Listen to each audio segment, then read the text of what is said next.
baju putih, rambut panjang, terus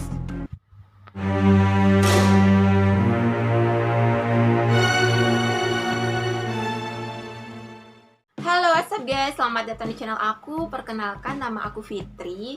Iya guys, di video kali ini aku akan membahas sedikit berbeda dari video yang sebelumnya. Karena kali ini aku akan membacakan sebuah cerita kisah nyata yang dialami oleh seseorang. Nah, seseorang ini bernama Fahrul Razi. Dia merupakan seorang karyawan kantor yang berada di Jakarta Selatan. Nah, dia menulis kisah ini karena benar-benar dialami dan benar-benar nyata menurut dia. Sampai dia menuliskan sampai 6 bab guys, dan kita akan membacanya dari bab 1 sampai bab 6. Nah, kalau begitu kita langsung aja yuk baca ceritanya. Oke guys, jadi judul dari tulisan ini adalah Masalah di Rumah Kos-kosan Angker. Kalau begitu kita langsung aja baca dari bab 1. Jadi kayaknya kos-kosan baru saya berhantu, alias kos-kosan angker. Setelah sempat nganggur 3 bulan, awal Maret kemarin saya dapat kerjaan baru di wilayah Jakarta Selatan. Rumah saya itu di Bogor. Awal-awalnya saya nyoba bela-belain pakai KRL sama ojek online buat transportasi. Tapi lama-kelamaan capek sama stres juga. Jadi saya coba deh cari kos-kosan atau kontrakan dekat kantor. Dari beberapa pilihan, saya pilih rumah kos yang sekarang. Ya, karena alasan standar lah. Nggak seperti kos-kosan dekat apartemen Jakarta Selatan. Ongkosnya sepadan sama fasilitasnya. Ada kamar mandi dalam, ada AC, kamarnya malah udah ready sama kasur dan lemari. Begitu udah deal sama yang punya kos, bapaknya ini ngasih saya kertas yang isinya aturan selama tinggal di kosannya dia. Kebanyakan aturannya ya biasa lah, tapi ada beberapa poin yang menurut saya aneh. Salah satunya, disarankan untuk sudah tidur jam 10 malam. Kalau belum, disarankan untuk tidak keluar dari kamar. Saya kira ini aturan buat penghuni kos yang cewek, atau kalau enggak ya buat mahasiswa. Jadi saya mah ketawa aja waktu bacanya. Kecuali saya capek banget. Saya sudah bilang bakalan sering jalan abis pulang kantor. Apalagi sekarang saya nggak perlu pusing mikirin pulang pergi ke Bogor. Saya sudah resmi pindah ke sini sejak Sabtu. Awal-awalnya saya nggak nemu masalah apa-apa. Terus waktu Senin saya mulai sadar kalau saya mungkin salah pilih tempat kosan. Senin itu saya kerja sampai jam 6. Terus saya nge-gym sama jalan-jalan dulu. Berhubung pacar lagi gak bisa ketemuan, saya balik ke kos udah hampir jam 10 malam. Satpam di parkiran ngasih saya peringatan. Cepat masuk ke kamar ya pak, jangan keluar kalau ngerasa ada yang aneh. Tiba-tiba dikasih tahu gitu ya merinding lah. Tapi awalnya saya kira dia cuma mau ngerjain saya doang. Sampai di kamar, saya mandi, ganti baju, dan ngebalasin chat. Sekitar jam 10:05, saya kepikiran pengen beli minuman manis di minimarket. Jadi saya buka pintu. Terus apa yang saya lihat? Di kamar depan saya, ada makhluk yang melayang. Penampilannya mirip kayak makhluk-makhluk awam di film horor. Baju putih, rambut panjang, terus yaitu dia ngambang sekitar 10 cm kali dari lantai. Yang bikin saya lebih kaget lagi, waktu saya di dalam kamar, saya nggak dengar apa-apa dari luar. Saya yakin itu. Terus waktu saya buka pintu dan saya ngelihat makhluk itu, saya tiba-tiba bisa dengar dia nangis. Bukan cuma nangis doang malah. Lama-lama saya bisa dengar dia ngitung sambil sesegukan. 5, 5, 5, 4. Langsung deh itu saya tutup lagi pintu kamarnya. Anehnya, begitu pintunya udah tutup, saya beneran gak dengar suara makhluk itu lagi. Ada sih dorongan buat ngecek yang saya lihat itu beneran atau enggak. Tapi saya nggak mau ambil resiko. Saya langsung nyoba tidur, lampu kamar nggak berani saya matiin. Sekarang saya masih mikir-mikir saya harus ngapain. Oke, apa saya kudu ninggalin tempat ini? Terus cari kos-kosan yang nggak ada hantu tiap jam 10 malam? Atau tetap aja di sini? Ya, dengan kondisi duit yang sekarang, saya juga nggak bisa sembarangan pindah kos-kosan sih. Nah oke guys, sekarang kita lanjut ke bab 2. Habis ngeliat cewek melayang, saya jadi yakin kalau aturan-aturan gak jelas di kos-kosan itu pasti ada alasan gaibnya. Masih ngeri dari pengalaman Senin. Selasanya begitu kelar kerja jam 7 malam, saya langsung balik ke kosan. Terus di parkiran saya ketemu sama Pak Satpam. Berhubung bapaknya ini ramah dan tampangnya juga baik, saya nyobain nanya ke dia, "Pak, ini kos-kosan angker ya?" Dia balik nanya, "Masnya sudah ngeliat ya?" Begitu saya iyain, dia nanya lagi, "Masnya keluar kamar lepas jam 10 malam?" Saya jelasin juga kalau saya nggak sampai keluar kamar. Baru buka pintu aja tiba-tiba ada makhluk melayang. Jawabannya dia begini, "Gampangnya sih ya mas gitu. Iya, kos ini sebenarnya adalah kos-kosan angker. Makanya walaupun fasilitasnya komplit, tapi sewanya tergolong murah. Tapi gimana ya mas? Kalau kata saya sih sekedar angker doang masih kurang buat ngejelasin tempat ini. Ini mungkin tempat kos paling ajaib di Jakarta." Ngedengar itu saya langsung pucat. Udah keluar duit lumayan, taunya saya pindah ke kos-kosan yang istimewa banget, alias angker. Oke, berhubung si Pak Satpam mau ngejelasin, saya lanjut deh nanya-nanya di posnya. Kalau saya kudu bertahan di tempat ini sampai saya punya dana buat pindah lagi, saya minimal harus tahu apa sebenarnya yang ada di tempat ini. Masnya ngeliat mbak-mbak melayang sambil ngitung angka? Ya, saya pernah dengar penunggunya ya begitu. Gimana reaksi mas kalau saya kasih tahu itu bukan satu-satunya penunggu di tempat ini? Oke guys, berarti di sini bukan cuma satu penunggunya, tapi pasti banyak. Semakin seru, tapi semakin bikin merinding juga guys. Kalau gitu kita lanjut bacanya. Saya nggak tahu apa yang salah sama kos-kosan ini, tapi masalah tempat ini bukan sekedar arwah gentayangan biasa. Bisa dibilang begitu, kalau jam 10 malam, koridor kos-kosan sama parkiran udah kayak bukan alam manusia lagi. Saya punya beberapa cerita sih, anggap aja sebagai peringatan biar mas gak ngelakuin kesalahan yang sama. Oke, yang pertama ini saya alami sendiri. Waktu awal-awal kerja di sini, saya orang skeptis mas. Seminggu pertama saya jadi satpam, saya diawasin sama senior saya. Dia ngajarin saya soal hal-hal yang harus dilakukan kalau jaga malam, termasuk nutup gorden ruangan ini. Begitu saya biarin sendirian, saya teledor. Saya keasikan main game HP. Terus gak sadar jam 10 udah lewat. Waktu saya naruh HP, saya ngeliat deh lewat jendela. Ada remaja cowok yang gak saya kenal lagi ngutak-atik motor punya penghuni lain. "Woi!" teriak saya. Saya ambil patungan karet saya, terus dengan begonya saya keluar. Seketika itu juga mas, bulu kuduk saya berdiri semua. Badan saya kerasa dingin. Di dalam ruangan satpam, saya nggak ngerasain apa-apa mas. Tapi begitu saya keluar, saya langsung ngerasa saya berada di tempat yang salah. Saya semakin ngeri waktu sadar kalau si cowok yang saya lihat utak-atik motor orang itu menghilang. Selain itu mas, tiba-tiba teringat saya kayak jadi budak sebentar. Kos-kosan angker ini kan ada dekat jalanan besar ya mas. Biasanya selalu ada suara motor lewat-lewat. Tapi waktu itu mendadak gak ada lagi suara motor, suara mobil, suara orang ngobrol dari luar.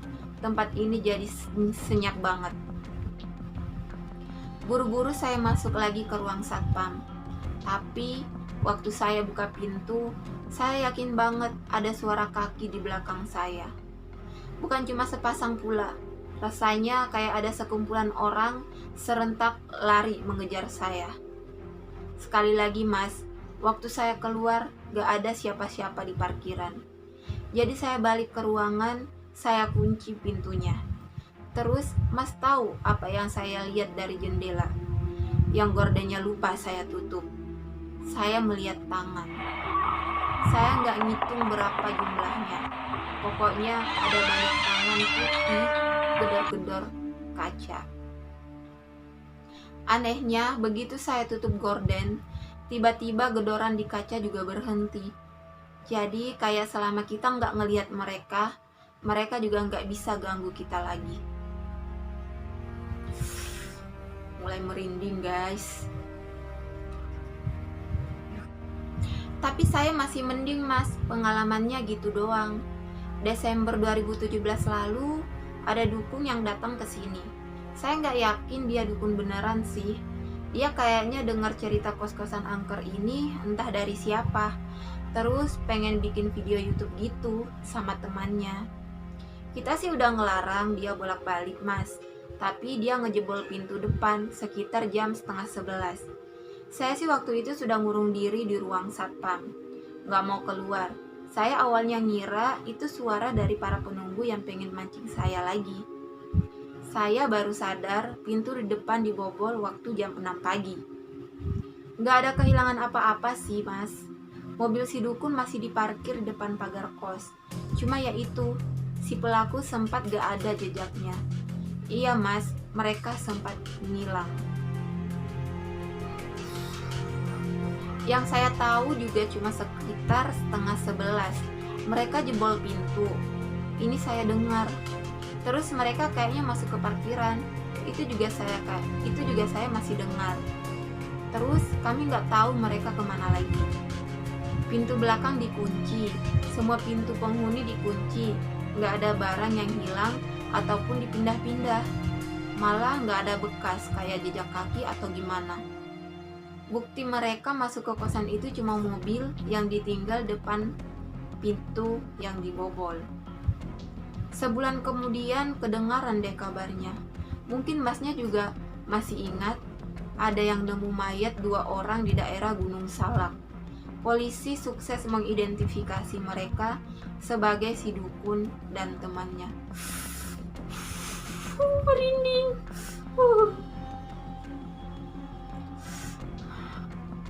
Oke, udah mulai seru banget ini, tapi merinding sumpah.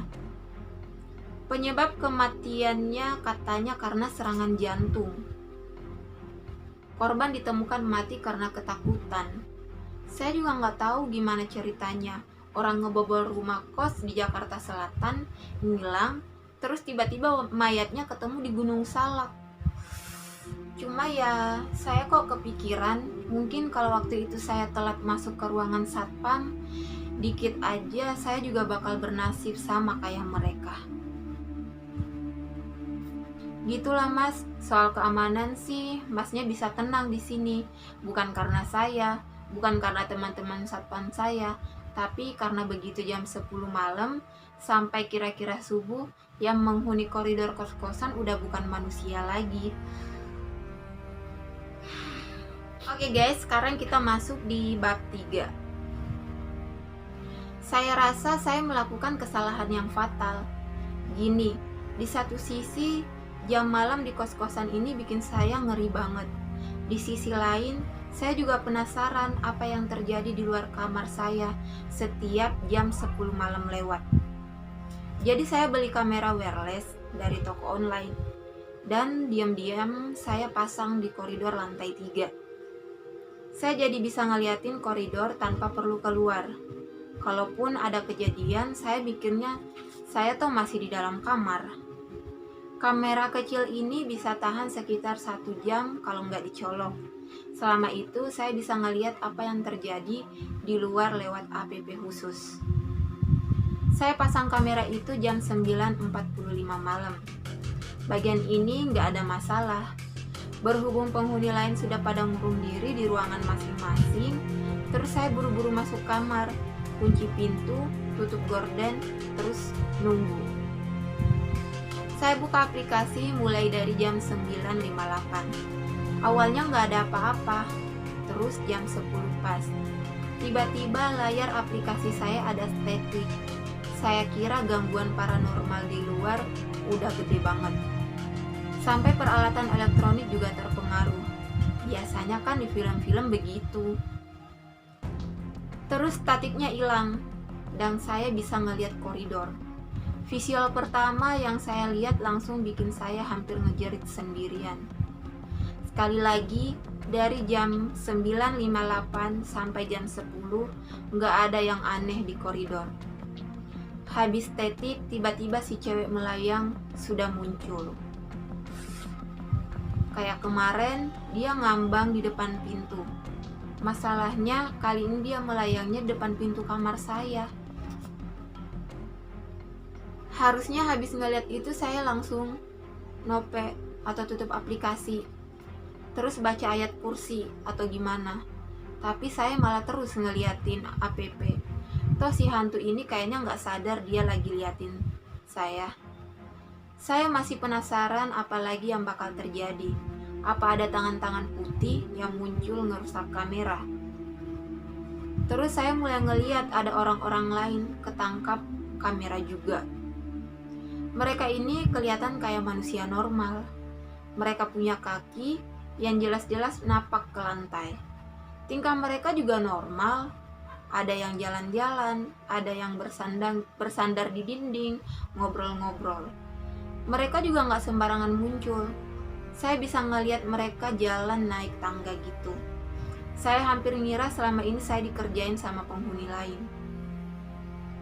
Terus saya sadar, mereka kan seharusnya lagi jalan-jalan, ngobrol-ngobrol depan pintu saya. Kenapa nggak kedengaran suara apa-apa dari luar? Merinding. Bukan itu aja masalahnya. Semakin lama dilihat, saya sadar orang-orang itu penampilannya mirip banget sama sosok-sosok yang saya kenal. Saya ngeliat ada perempuan yang penampilannya persis banget kayak ibu saya. Ada juga yang kayak bapak saya, saudara saya, teman-teman saya di kantor. Seketika itu juga saya nanyain ke keluarga saya di grup WA. Kalian lagi pada di mana? Yang ngejawab adik saya. Pada di rumah aja, Kak. Bapak ibu udah tidur. Kenapa? Memang gak mungkin malam-malam keluarga saya berkunjung ke sini. Tapi begitu adik saya ngejawab begitu, saya langsung ngerasa ngeri. Begitu dari WA saya balik ke app. Orang-orang itu hampir semuanya pada gak gerak-gerak lagi. Mereka serempak pada berdiri ngadep ke satu arah. Kamera saya, cuma si cewek melayang yang terus ngadep ke pintu. Orang-orang yang ngadep kamera ini dengan bangga nunjukin muka mereka yang mirip sama keluarga dan kenalan saya. Bibir mereka senyum lebar sampai kelihatan gigi, tapi mata mereka melotot. Sekedar visual itu aja, kayaknya bisa bikin saya mimpi buruk bertahun-tahun. Terus saya sadar ada beberapa sosok baru lagi di antara kumpulan mereka. Di antaranya ada kakek saya yang sudah mati sejak 2 tahun lalu. Terus ada juga Rinto, teman saya. Rinto sebenarnya masih baik-baik aja. Kita masih temanan di FB sampai sekarang. Cuma yang muncul di layar ini Rinto waktu masih SMA. Penampilan dia yang paling saya ingat. Saya jadi khawatir kalau makhluk-makhluk di luar koridor sebenarnya sudah ngebaca pikiran saya dan ngambil wujud dari orang-orang yang penampilannya tersimpan di otak saya. Udah deh, nggak peduli seberapa penasaran saya sama makhluk-makhluk di koridor. Ngelihat video itu bikin saya langsung nutup dan menghapus app kamera. Oke. Habis itu saya minum Antimo buat ngebantu tidur sama nenangin diri.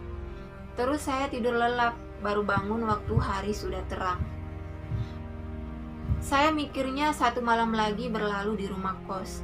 Semalam itu creepy banget, tapi saya sekali lagi masih selamat. Saya aman. Begitu saya sudah selesai siap-siap ngantor, saya mau ngambil kamera yang saya pasang semalaman. Kameranya sih masih ada di tempatnya, gak ada masalah. Cuma di dinding yang saya pasangin kamera, saya ngelihat ada ukiran kata-kata. Ukiran-ukiran ini kecil dan samar. Saya bisa ngelihat cuma karena posisinya beneran di bawah kamera saya. Tapi saya yakin banget semalam di dinding ini masih sangat bersih. Kata-kata yang diukir, kesini, keluar, buka pintu, keluar, kesini. Saya sudah rencana balik ke Bogor dulu waktu weekend ini. Tapi sekarang saya benar-benar gak ngerasa aman lagi. Saya langsung masukin baju sama peralatan penting ke ransel besar saya. Begitu pulang kantor, saya bakal balik ke Bogor. Guys, sumpah ceritanya creepy banget, menyeramkan, bikin merinding. Dan sekarang kita masih ada di bab 4. Kita baca di bab 4 lagi. Saya sudah tidur di rumah Bogor semalam. Saya sudah kepikiran update ini. Saya bakal ngomong, sorry guys, gak ada cerita serem buat hari ini. Semalam saya bisa keluar-keluar rumah sampai jam 10 lewat. Terus tidur pules. Gak lagi deh pilih kos-kosan tapi gak ngecek backgroundnya. Tapi makhluk-makhluk kosan itu kayak bisa ngikutin saya. Saya sampai rumah sekitar jam setengah 11 malam. Adik saya masih bangun ngerjain tugas kuliahnya. Saya sempat mandi dulu, makan, stream film. Terus jam 12 saya berangkat tidur tanpa perlu minum obat lagi. Terus saya kebangun mendadak karena perasaan gak enak. Saya ngerasanya kayak sedetik saya tidur-tiduran santai, detik berikutnya jantung saya deg-degan. Badan saya kerasa dingin, dan saya ngerasa kayak ada bahaya yang ngincar saya. Saya nyoba gerakin badan kan, tapi badan saya stuck. Mungkin dia seperti kayak ketindihan kali ya. Oke, saya kebangun di posisi nyamping kanan. Saya mau gerak kayak apa juga, tangan, kaki, badan, sama kepala saya gak mau nurut. Yang bisa saya gerakin cuma mata. Kok serem banget sih. Gara-gara kejadian di kos-kosan, saya tidur dengan lampu terang benderang. Jadi saya bisa ngelihat jelas sekeliling saya. Saya masih ada di kamar, gak ada yang berubah. Saya masih bisa ngelihat jam dinding yang nunjukin waktu sudah jam 3. Saya nyoba nenangin diri. Ini bukan pertama kalinya saya ketindihan. Kan dia ketindihan, serem banget sih.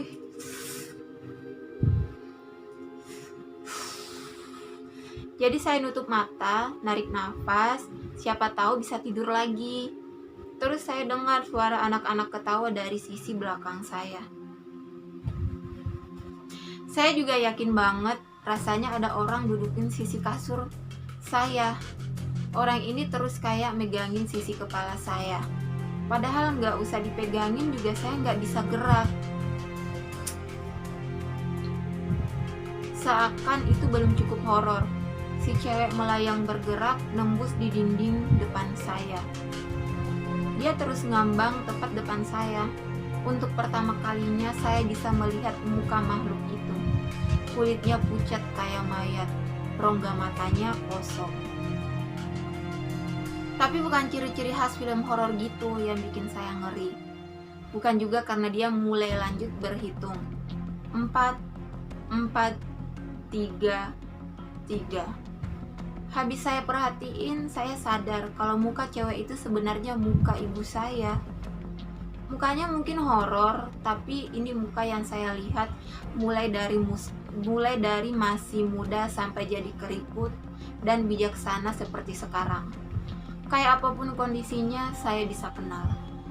Kalau ada orang bangun di dekat saya waktu itu, dia mungkin bakal dengar suara degup jantung saya. Saya udah ngeri banget sampai pingin teriak. Cuma mulut saya dibuka juga nggak bisa. Tuh kan masih ketindihan. Aduh, merinding guys. Saya merem kan, biar saya nggak perlu ngeliat makhluk horor itu lagi. Cuma saya tetap bisa dengar suara anak-anak ketawa-ketawa di belakang saya. Kayak lagi seenaknya main di kamar saya tanpa izin. Saya juga tetap bisa dengar suara berhitung 2, 2, 1. Terus perempuan itu jerit melengking keras sekali di belakang saya. Anak-anak gak kelihatan itu ketawa makin keras, makin nyakitin telinga saya. Waktu saya ngebuka mata lagi, posisi tidur saya berubah. Saya sekarang agak miring ke kiri. Jam dinding ngeliatin waktu sudah jam 5 pagi. Badan saya bisa gerak normal lagi. Walau rasanya saya malah lebih lemas dari saat saya sebelum tidur. Di momen itu saya sampai nangis. Saya baru ngelewatin situasi horor yang minta ampun, dan saya masih hidup. Sekarang waktu saya mulai bisa berpikir rasional. Otak saya mulai mikirin penjelasan-penjelasan logis. Makhluk-makhluk itu nggak benar-benar berkunjung ke kamar saya. Mereka masih di kos-kosan angker terkutuk di Jakarta Selatan itu, ngehantuin koridor-koridornya. Cuma karena saya begitu trauma sama rekaman kamera yang saya lihat, begitu saya ketindihan, halusinasi yang saya dapat ya begitu. Buktinya saya nggak tiba-tiba mati, dan mayat saya muncul di Gunung Salak, Gunung Bromo, atau tempat-tempat gak jelas lainnya. Cewek itu jelas-jelas udah selesai berhitung. Masa efeknya dia cuma teriak. Nggak mungkin kan? Tapi gimana kalau saya salah? Gimana kalau karena saya ngintip lewat kamera, sekarang makhluk-makhluk itu benar-benar tahu siapa saya dan bisa ngikutin saya keluar kosan.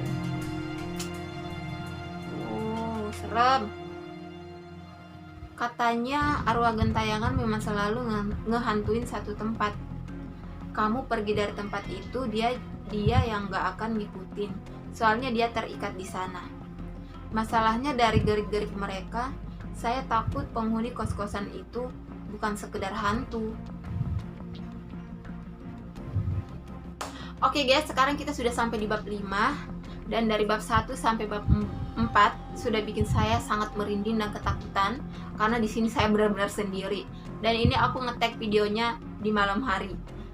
Merinding guys, sumpah. Oke, kita lanjut baca di bab 5. Selama 5 hari saya baik-baik saja. Saya masih harus lelah karena di hari kerja kudu bolak-balik Bogor, Jakarta Selatan lagi. Sudah begitu saya kudu rutin minum obat tidur, sekedar mastiin saya bisa tidur tanpa ngimpi apa-apa. Tapi selama 5 hari saya nggak dapat gangguan supranatural lagi. Hidup saya normal lagi. Selama itu juga saya nggak ngunjungin kos-kosan. Saya masih komunikasi via WA sama Pak Satpam. Kok sekedar mastiin kamar saya aman. Di sana masih ada TV, PS, sama beberapa barang mahal lain yang belum sempat saya angkut. Pak Satpam juga paham saya takut. Saya rasa dia juga udah sering banget ngelihat orang ngabur dari bangunan terkutuk itu. Terus yang ini saya dapat pesan dari nomor baru. Pesan itu ngomong kalau dia itu si Pak Satpam. Dia ganti nomor karena HP-nya hilang di bangunan kosan. Oke. Dia ngasih saya peringatan tegas. Kalau misalnya ada pesan atau telepon dari nomor lain, tolong cuekin aja ya mas. Tolong banget. Sebenarnya ini peringatan standar kan. Kalau HP-nya dicolong, Kalau misalnya HP-nya dicolong si maling, bisa manfaatin nomor-nomor di daftar kontak buat penipuan. Tapi ini kasus istimewa banget. HP-nya hilang di dalam kos. Saya bisa paham kenapa Pak Satpam begitu panik. Cuma, apa makhluk gaib bisa pakai HP? Jam demi jam berlalu, saya pulang dari kantor pukul 9 malam. Kudu berdiri di KRL 2 jam. Terus baru sampai rumah jam 12 malam. Saya mandi, saya makan, rebahan sambil gonta-ganti film yang stream. Terus ada telepon masuk dari nomor Pak Satpam. Saya lengah, saya tadi begitu capek, sampai begitu ngelihat nama kontaknya saya langsung nerima aja. Yang pertama saya dengar adalah teriakan cewek sama suara anak kecil ketawa. Suara ketawanya ini persis sama yang saya dengar waktu ketindihan kemarin. Dari tadinya udah ngantuk, saya langsung alert begitu sadar kalau cewek yang teriak itu suaranya pacar saya. Dia teriak minta tolong. Dia bilang dia berkunjung ke kosan saya buat ngecek kondisi saya. Karena terakhir ketemu saya kelihatan gak sehat. Saya tanyain dia sekarang dia ada di mana. Dia bilang dia ada di lantai 3, sembunyi di toilet umum. Ada anak-anak aneh yang kejar dia, katanya. Anak-anak ini semuanya gak punya muka. Suara anak-anak itu kedengaran kencang banget. Saya minta dia buat coba ke pos Pak Satpam, tapi dia terlalu takut buat gerak. Dia minta saya datang ke sana. Insting protektif saya udah gila-gilaan tadi. Saya sudah berdiri dan siap-siap manggil taksi online. Asal pacar saya bisa selamat. Saya gak keberatan saya yang mati. Terus, saya keingat pesan Pak Satpam tadi siang. Otak ngantuk saya akhirnya bisa mikir. Kenapa pacar saya nelpon pakai HP Pak Satpam yang hilang? Ini kejanggalan yang harusnya saya sadari sejak awal. Makhluk yang nelpon saya ini juga kayak bisa paham kalau saya sudah sadar sama tipuan mereka. Suara jeritan pacar saya berhenti. Suara tawa anak-anak berhenti, saya cuma bisa dengar gemerisik. Terus suara pacar saya hilang. Kesini ada suara ibu saya ikut. Kembali ke sini, suara teman kerja saya. Kesini, suara bapak saya. Kesini. Lama-lama suara itu saling saut-sautan. Semuanya ngomong kesini. Kesini, kesini. Saya nggak langsung nutup telepon karena saya terlalu shock. Tapi ujung-ujungnya saya bisa nutup panggilan itu. Masalahnya belum selesai sampai di situ aja. Nomor itu awalnya nyoba nelpon lagi. Saya tolak semuanya. Terus mereka mulai mengirim pesan yang isinya sama. Kesini, kesini, kesini, datang kesini, kesini, kesini. Untungnya nomor Pak Satpam gak ikutan berubah jadi gaib juga. Begitu saya blok nomornya, panggilan dan pesan dari nomor itu juga berhenti. Saya harus duduk di sofa, nyoba ngatur nafas lagi. Itu setengah jam yang lalu. Sampai sekarang saya masih duduk, gak tahu mau ngapain lagi. Saya butuh bantuan. Saya serius butuh bantuan. Masalah supranatural ditambah juga sama beban kerjaan yang bikin saya stres dan bisa bikin saya gila. Mungkin saya harus ngehubungin orang pintar, orang-orang yang lebih paham dunia supranatural ketimbang saya. Malah harusnya sejak awal saya ngelakuin itu, biar saya gak mati ketakutan. Oke guys, sekarang kita sudah sampai di bab terakhir, yaitu bab 6. Dan kita akan baca. Ini semakin seru dan semakin bikin bulu kuduk merinding guys. Untuk urusan ahli paranormal ini, saya ngandalin teman-teman kantor saya. Saya benar-benar gak mau ngasih tahu ke orang tua saya soal situasi sama kos-kosan saya. Saya aja ngakunya saya pengen pindah karena saya kehilangan barang. Bukan karena saya melihat makhluk-makhluk gak jelas yang berkuasa di koridor setiap jam 10 malam. Teman saya dari bagian finance terus nemenin saya ketemuan sama langganan dia di Starbucks PIM buat tulisan ini. Sebut aja orang ini namanya Madam Clara. Pertama kali saya ngeliat mbak ini, saya nggak ngerasa dia kayak ahli supranatural. Dandanan dia lebih kayak businesswoman. Cuma ya tahu apa saya soal beginian. Kalau kata teman saya dia jago, ya saya coba percaya aja. Jadi kita duduk basa-basi sebentar, nego soal fee. Teman saya bilang Madam Clara ini jago soal ngurus arwah penasaran dan jin. Dia udah ngebersihin lebih dari 10 rumah di area Jabodetabek dari gangguan makhluk-makhluk yang gak kelihatan. Fee Madam Clara ini kudunya sampai ke belasan juta. Cuma dia mau ngasih diskon gede karena dia tertarik sama kasus saya. Si Clara ini lalu ngasih tahu kalau saya bersih. Dia nggak ngelihat ada makhluk gaib yang nempel ke saya ataupun ngikutin saya. Itu berarti gangguannya pasti murni dari kos-kosan saya. Terus dia ngomong begini, buat mastiin, bisa kasih tahu saya di mana kosan kamu. Dengerin cerita kamu bikin saya tertarik sama tempatnya. Siapa tahu saya bisa sekalian ngebersihin tempat itu. Yang pertama keinget sama saya itu cerita soal dukun YouTuber yang mayatnya ketemu di Gunung Salak.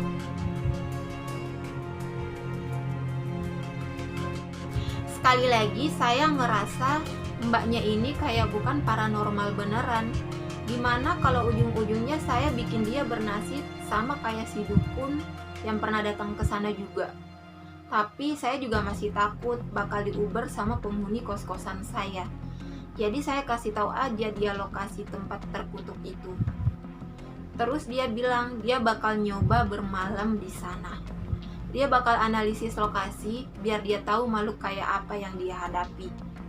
Kalau lancar sehari, setelah itu seharusnya masalahnya sudah selesai. Saya bilangin aja kalau itu rencana bego. Dia malah ngotot. Dia ngasih tahu saya kalau dia kenapa-napa, saya nggak usah bayar. Fee-nya diurus habis dia berkunjung ke sana aja. Dia benar-benar penasaran kok bisa dia baru dengar ada tempat seperti itu di Jakarta. Habis pertemuan itu, saya malah berharap banget si Madam Clara ngebatalin niatnya. Kalau enggak, saya bakal ngerasa saya ngirim orang ke alam baka. Kabar baiknya Madam Clara masih hidup. Kabar buruknya dia benar-benar nyoba nginap di sana.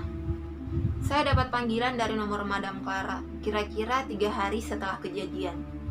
Saya sempat was-was, gimana kalau yang nelpon saya dedemit lagi. Tapi itu memang dia, dan minta ketemuan di Starbucks lagi. Dia udah kayak orang berbeda. Waktu kita ketemu 3 hari sebelumnya, Madam Clara ini udah kayak businesswoman profesional. Bukan cuma karena blazer hitamnya yang rapi, sama HP mahal yang dia pamerin, tapi juga dari cara dia berwibawa. Di kantor saya ada juga manajer cewek yang kayak gitu. Cantik, authoritatif, dia ramah, tapi kalau kamu macam-macam sama dia bisa ngancam kamu dengan ekspresi tenang. Tipe-tipe begitulah. Waktu kita ketemuan lagi, dia benar-benar berantakan. Matanya berkatung, mukanya pucat, pipinya tirus. Buat pakaian aja dia nggak pakai setelan blazer, tapi kaos lengan panjang longgar sama celana panjang. Terus waktu dia minum kopi, tangannya jelas-jelas gemeteran. Begitu saya tanyain dia kenapa, dia ngeliatin bagian bahunya. Saya melongo. Di bahu kanan Clara ada bekas bentuknya kayak tangan gitu, warnanya ungu. Terus sambil nutupin lagi bekas itu, dengan lelah dia ngomong, saya keluar kamar jam 10 lewat. Merinding. Kira-kira begini ceritanya kepada saya. Saya datang ke sana jam 12 siang. Itu aja seluruh badan saya udah kerasa gak beres. Ada insting kuat buat kabur. Jangan masuk, pergi, gitu. Tapi saya tetap nekat. Saya tegaskan prestasi saya ngusir hantu dari rumah-rumah sebelum itu bukan hoaks. Saya sudah punya bakat ini sejak kecil. Nenek saya ngebantu ngelatih. Dan sekarang saya pengen ngebantu orang juga.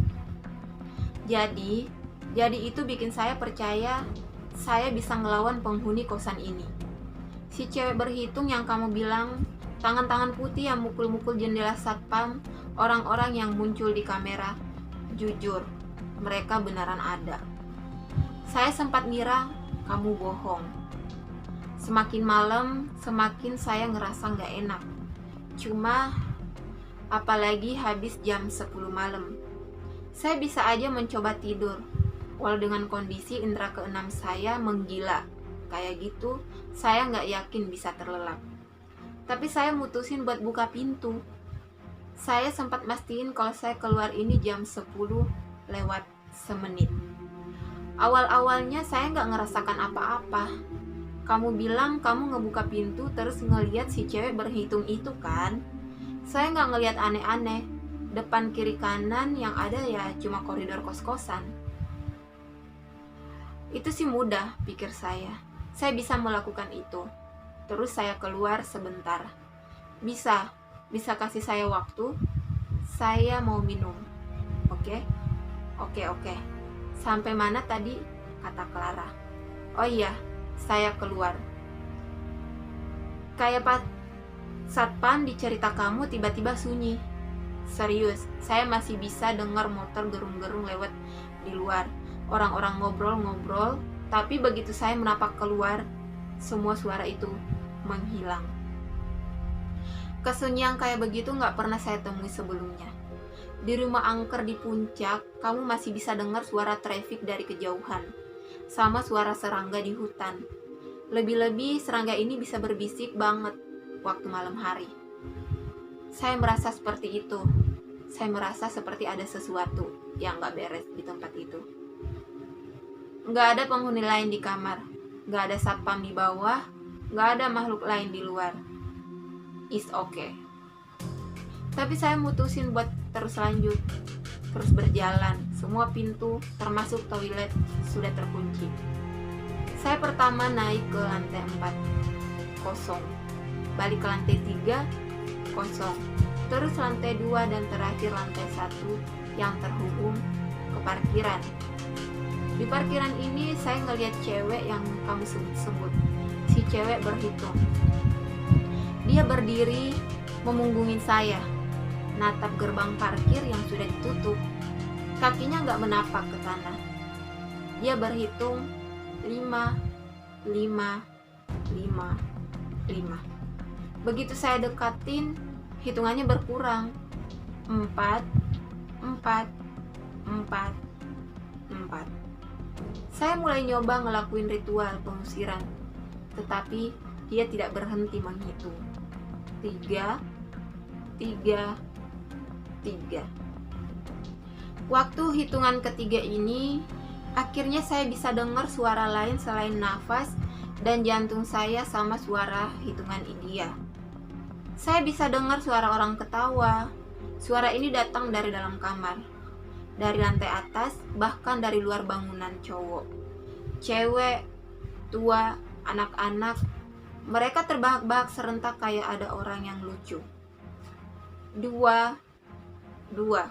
Di hitungan kedua, cewek ini nengok sedikit. Saya tetap gak bisa ngeliat mukanya. Rambutnya nutupin. Sambil terus dia menghitung 2. Di saat itulah saya sadar. Saya berbalik dan lari mau balik ke kamar. Terus dia ngomong 1. Setelah itu dia tidak terhitung lagi. Kalau dia berhitung, saya sudah gak dengar lagi. Kos-kosanmu jadi berisik habis itu. Saya dengar suara pintu dibuka. Saya dengar ada kaki berderap ngedeketin saya.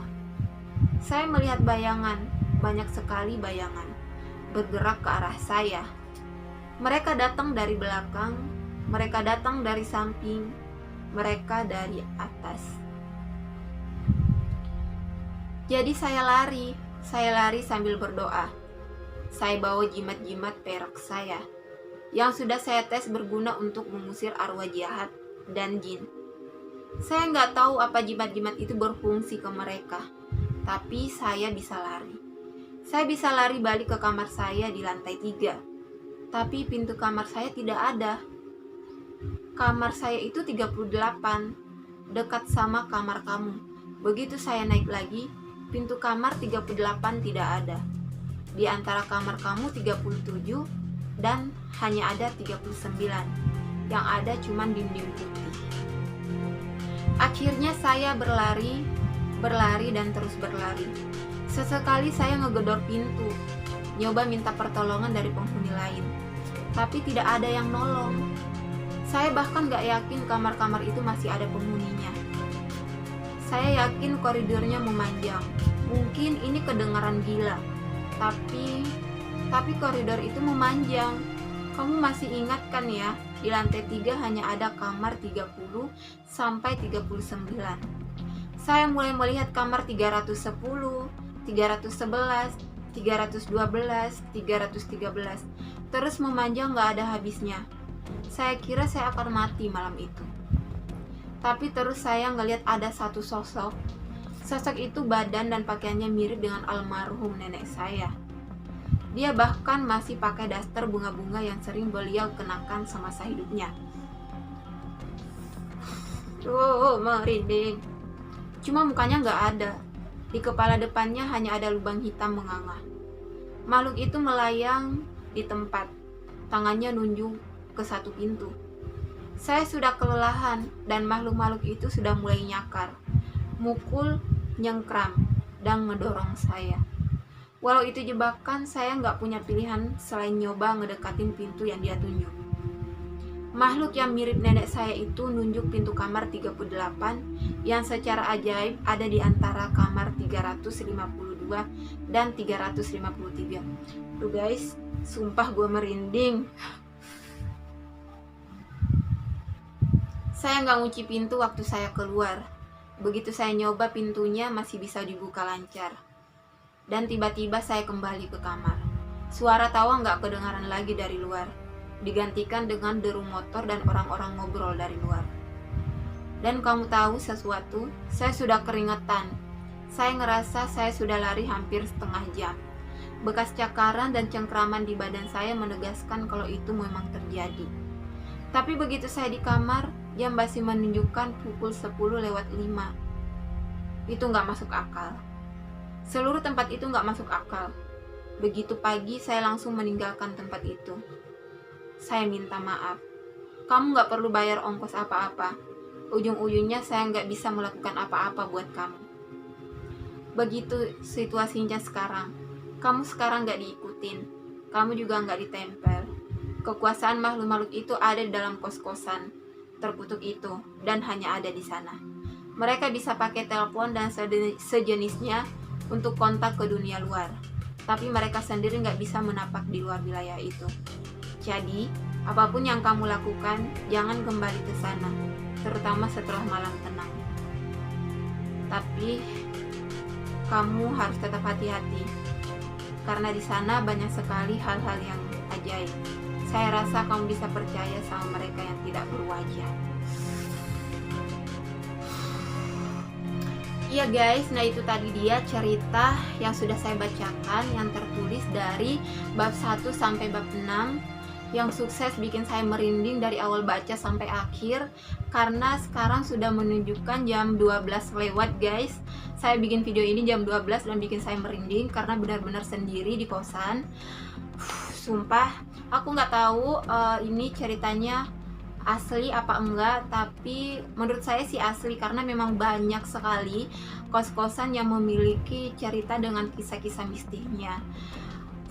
Nah oke guys, cukup sekian untuk video kali ini. Kalau kalian punya cerita seperti yang dibacakan tadi, kalian bisa kirim melalui email atau kalau enggak bisa komentar di kolom komentar. Serta kalau misalnya kalian suka sama video ini, jangan lupa di subscribe, like, dan juga komen guys. Serta jangan lupa follow aku di Instagram. Oke, see you di next video. Bye bye.